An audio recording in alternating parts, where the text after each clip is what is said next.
নমস্কার বন্ধুরা, আমি মধুমিতা। আজকে আমি গুড় পিঠে বা গুড়ের ভাজা পিঠে রেসিপি করে দেখাবো। আর এই পিঠেটা বানানোর জন্য ঘন্টার পর ঘন্টা সময়ও লাগে না, আর বেশি কোনো উপকরণও লাগে না। হাতে গোনা কয়েকটা উপকরণ দিয়ে পিঠেটা তৈরি হয়ে যায়। খেতে বন্ধুরা দারুণ লাগে। তা চলো আমি রেসিপিটা শুরু করে দিই। তা কী করে করবো প্রথম থেকে শেষ পর্যন্ত ভিডিওটি দেখবো, আশা করছি খুবই ভালো লাগবে।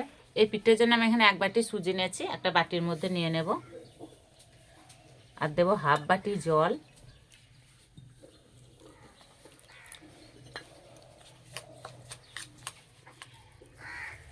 এই পিঠেটা একবার বানিয়ে খেলে কিন্তু বারবার বানাতে ইচ্ছে করবে, খেতে এতটাই ভালো লাগে। এবার ঢাকা দিয়ে কিছুক্ষণের জন্য রেস্টে রেখে দেব। উনানে কড়াই বসিয়ে দেব। কড়াই দেবো গোটা মৌরি, 4টে এলাচ,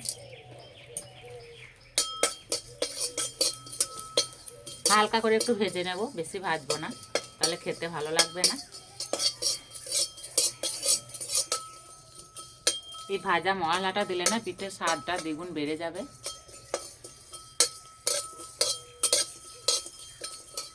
খুব সুন্দর একটা গন্ধ বেরিয়েছে, এবার নামিয়ে দেব। শুকনো শিলে ভাজা মশলাটা গুঁড়ো করে নেব।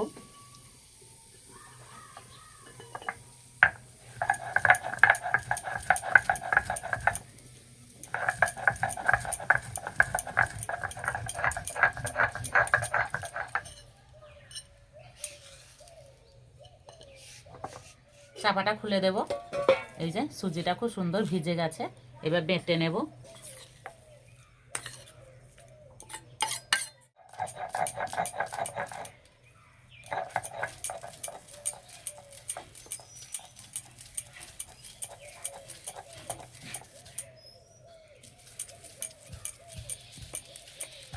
তোমরা চাইলে মিক্সিতেও বেটে নিতে পারো।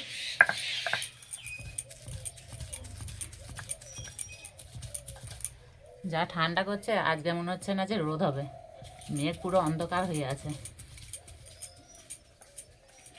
সুজিটা একটু বেটে নিলে পিঠাটা খুব সুন্দর তৈরি হবে।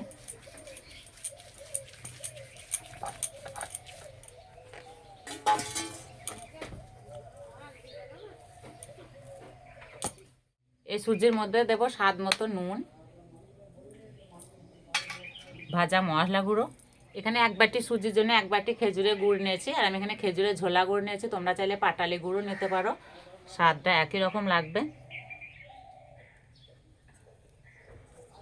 একসঙ্গে ভালো করে মেখে নেব।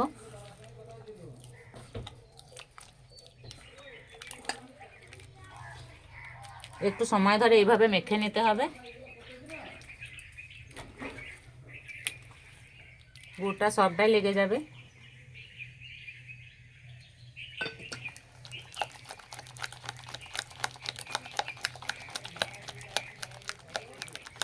আর ব্যাটারটা ঠিক এরকম হবে, খুব ঘনও হবে না, খুব পাতলাও হবে না, একটা থকথকে ব্যাটার হবে। এবার পিঠেগুলো ভেজে নেব। আর এই যে অরিত এসে গুড় খেতে লেগেছে, ভালো লাগছে খেতে।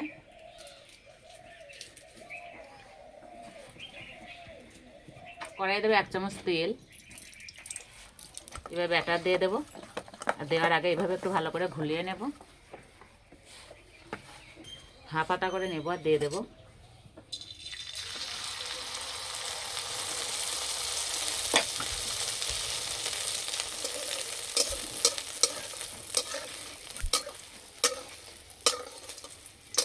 আর এইভাবে উপর দিয়ে একটু তেল দিয়ে দেবো।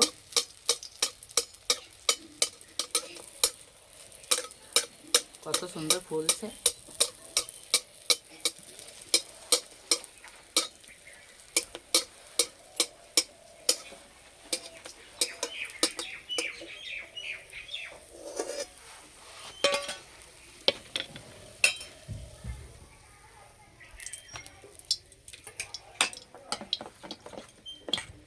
এই পিঠেগুলো ভাজতে একদমই সময় লাগে না।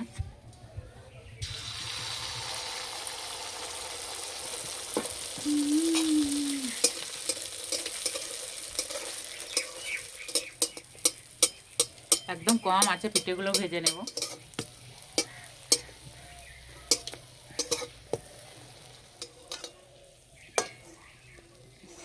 আর দেখতে কত সুন্দর লাগছে। 1 চামচ করে তেল দেবো আর ভেজে নেব।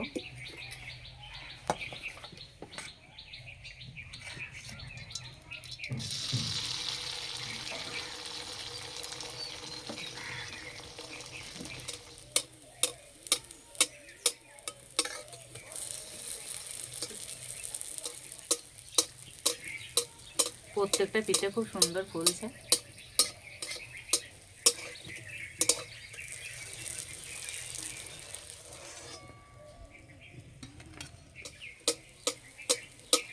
এইভাবে একটু ভাজলে ভেতর পর্যন্ত খুব সুন্দর ভাজা হবে।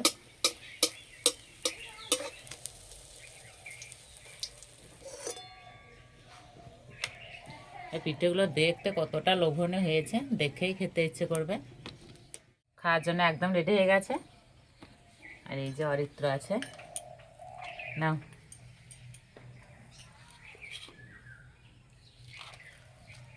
দেখেই খেতে ইচ্ছে করবে, দেখতে এতটা সুন্দর হয়েছে।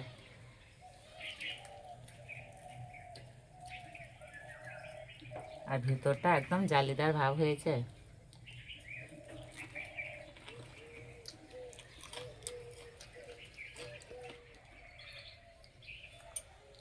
আর খেতে এতটাই নরম হয়েছে না, মুখে দিতে মিলে যাচ্ছে।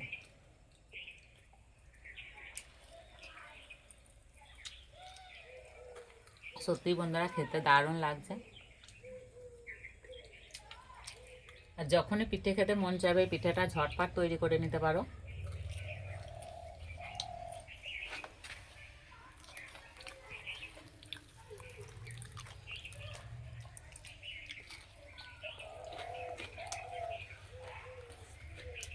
এই পাশের এই ধারগুলো মুচমুচে হয়ে ভাজা হয়েছে, খেতে আরও ভালো লাগছে। এইভাবে তৈরি করে খেয়ে আমাকে কমেন্টে জানাবে কেমন লেগেছে। আজকে পিঠের রেসিপিটা ভালো লাগলে বন্ধুদের সঙ্গে শেয়ার করবে, চ্যানেলটি সাবস্ক্রাইব করবে। আজকে এই বন্ধু আবার অন্য কোনো রেসিপিতে দেখা হবে। সবাই সুস্থ থাকবে, ভালো থাকবে, সাবধানে থাকবে।